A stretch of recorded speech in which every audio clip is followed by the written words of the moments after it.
Hello, Aida. Can you Hi. tell me a little bit about yourself? So my name is Aida Originally, I'm from Bosnia and Herzegovina. In Slovenia, I'm already 20 years, almost 21 years. I work in Slovene philanthropy as a lawyer and as additional psychosocial help in asylum home. Thank you. Uh, you have a rich history, and we will talk a little bit about yourself when you leave your home and you certainly faced obstacles. Which were they? So, firstly, it was the war when I left Sarajevo, where I was born. So, regarding that, me and my sister have sugar illness. We couldn't stay anymore in Sarajevo. So, we went to go out from Sarajevo. The first obstacles was how to leave Sarajevo. In that time of period, it was absolutely not possible to go out or in Sarajevo. So, we went from Sarajevo. We traveled, I think so that it was 20 hours. It was just a distance from Sarajevo to Kiseljak, which is something about 45 kilometers. We traveled 20 hours. It was firstly how to leave Sarajevo, and then that way, usually it is in less than 1 hour, so we traveled more than 20 hours. And then in Kiseljak, those who had money could um, go further on. Those who didn't have any money to pay, but it was said that it will be free of charge. So two of us had money, and we had possibility to go further on to Split. And then, of course, in the border, it was the problem, many borders to travel all those countries. So we cross, of course, Bosnia and Herzegovina, Croatia, Italy, and then we went to Switzerland. Right now, you're giving me a good cue for the next question. Uh, you have traveled from a lot of countries. Which country did you feel you are welcome and where you were looking for the fast exit? So, my Bosnia and Herzegovina as a whole country was not really well accepted. We was not very well accepted regarding that some of us didn't have enough money, so we had to be in the school all together. It was not possibility for all of us to really continue the travel to the countries we would like to go. Then in the border with Croatia, they said us that we can't go in regarding that we have I don't know how many disease that we will destroy whole country with our disease and so on. Then we had in the bus we traveled. It was really a lot of small children, and then in the border when the Serbs stopped us, they asked the small children where they are the fathers of the family, and you saw the fear of the mothers what the child will say. And then it was also fear for us what it will be happen if the child will not say politically correct answer. So it was not the problem, but that fear what it will be happened. Nobody knows, didn't know what it will be. There was really a lot of the arms really scared. It was really scary. And then when we came to Split as the last destination we had to go, the first step, then we realized, of course, that visa for Switzerland was expired, so we had to prolong it. And it was also big issue how to prolong the visa regarding that we had some kind of passport which is not really well done regarding that it was the war in Bosnia and Herzegovina. So we succeeded also that one. And then in the train, there were no problem regarding that we had visa and valid passport, but we had also experience for those who would like to go in any other country, but they didn't have all document that they had to have to go further on. So in Switzerland, um, it was okay regarding that we have family members there, but otherwise it was also as it is in the most countries, the asylum homes, so that capacities where we have to be all together with no intimacy and so on. But it was good in Switzerland. So they have that sense for the other human being, not 100%, but let's say 75%. Excellent. Uh, right now, we are facing a huge refugee wave. Are there any similarities between one in the late 90s and the present one? So for us, somehow it was much easier to go. It was, let's say, same country in that time of period. Now they come really from long. It was not. It is long distance. They don't know the culture where they go.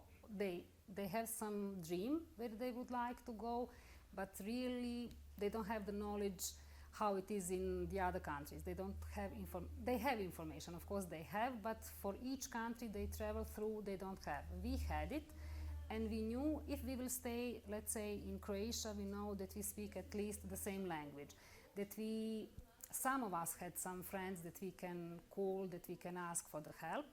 For them it is much more difficult, regarding that in all those countries usually they have to travel through really several countries, at least 10 of them, and in all of those 10 countries they don't have their social network that they can count of them for help or to any other help. But of course they have those phone numbers. They have smartphones and they have all information which we didn't have. So they know which country is the best to go through, how many percentages to succeed or not. So they have that kind of much better possibility to succeed. Of course, if there are no fence in the borders of the countries they go through. Yes, in these recent waves we are witnessing, there are a part of economic migrants, and probably they were in a big majority against political refugees. Are there any significant goals for economical migrants against political refugees? Firstly, I am against the definition of the economical migrants. Who can decide immediately when you see the person if that person is economical migrant or not? So if he will even say, yes, I go to search for the better life, it doesn't mean that he is economical migrant. So it can be that he can't work in his country of origin regarding his race, nationality, or whatever, those 5 reasons by Geneva Convention. So even if among them there are, and I don't say that there are no, there are certainly, there are also the number of economical migrants. I don't know which is percentage of those, but let's say that there are. So they also have right to go to try better life, whatever it means, or to survive, which is mostly. Let's say that police years they do it already. For example, first procedure is in the police station, and then we ask them how they traveled, who paid the travel, and so on, travel costs. So if they say some short story, the policeman will write economical reasons, even if he is not specialist for those kind of things. And which is the most critical for me, which is not good. Now it is prepared the changes of the law of international protection, when the procedure will be done in the border.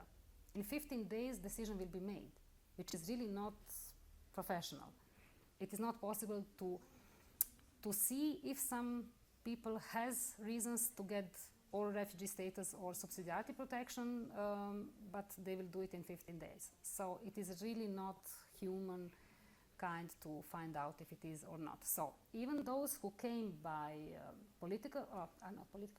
economical reasons, they have right to try, and then to see if it will be good or not for them.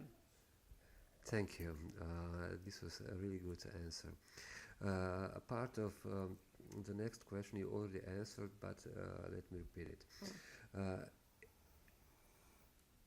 Modern technologies, cell phones, internet, and other goodies, you already said that they are good for them to organize a social network. This is a good way, good thing. But do you think they might also represent troubles for the authorities? Maybe I'm not objective person. I work for them, I like them, so I'm, let's say, part of them. I don't see any danger regarding that they have those mobile or access to the Wi-Fi. It is just help for them. So if they lost between each other, if one part of the family is, let's say, in Hungary, the another one is in Austria, so it is the only way to find each other. Of course, if they have access to the Wi-Fi, it is not always the case. For example, in Dobova there are no. So from time to time we have also the problem to give them the chargers. You will translate it into English. So they have possibility and they don't have. I don't see any danger in those that they have.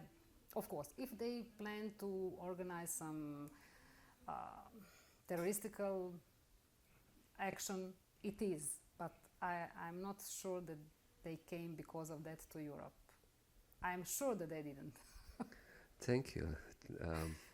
Let's talk a little bit about Europe.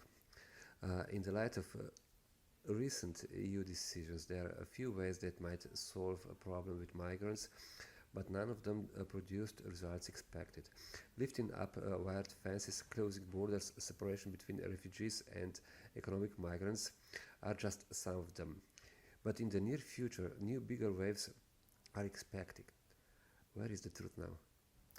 So the truth is somehow that everybody realized that it will be not just 100 of the people who will come from those countries to Europe. It will be much more, and it is already much more. Already through Slovenia traveled, I think so, around, I know, but I don't know to say that number. 300,000. Yeah. So, few of them stay in Slovenia. So it is not some kind, it is even not, all of them absolutely will not go, even not to the Germany. When you ask them, they will by some idea. It is not really their idea that they will have to go to the Germany. We know that they go also to Switzerland, that they go even to Spain. They have different wishes, and it is not all in one country, in one town. So the solution is not to put the fence. They will find the way how to go through. They will not go all together. They will go by small group. They will find the way. I'm absolutely sure. Not 99%, 100% sure that they will really find a way to go somewhere. Thank you. You're working right now as a lawyer, as you already mentioned, helping migrants to fit as easy as possible into normal life in Slovenia. Do you think the migrants and the refugees are willing to adjust to different culture they are used to? So for some of them it will be maybe bigger problem, for some of them it will be really piece of cake. We have several ex-accompanied minor from Afghanistan, and really majority of them speak Slovene fluently, but really fluently. One of them was the best pupil in the whole school, so he is the best one. And it is not some kind of school where just those who doesn't want to learn to be a good pupil, so he is the best one. Now he is in faculty, so it is also big success. It is faculty of the pharmacy, which is not easy one. So he didn't choose the easiest way how to success. Another sign that they really would like to do something to incorporate themselves in Europe, it is that they traveled so long way to come. They already show that they are prepared to be involved in the society wherever they will go. Of course, not for all of them. Fantastic. This is the answer a lot of people would like to hear. And for the end, do you feel that the European Union will change from now on due to the big input of the migrants? And of course, in which way? So they will have to.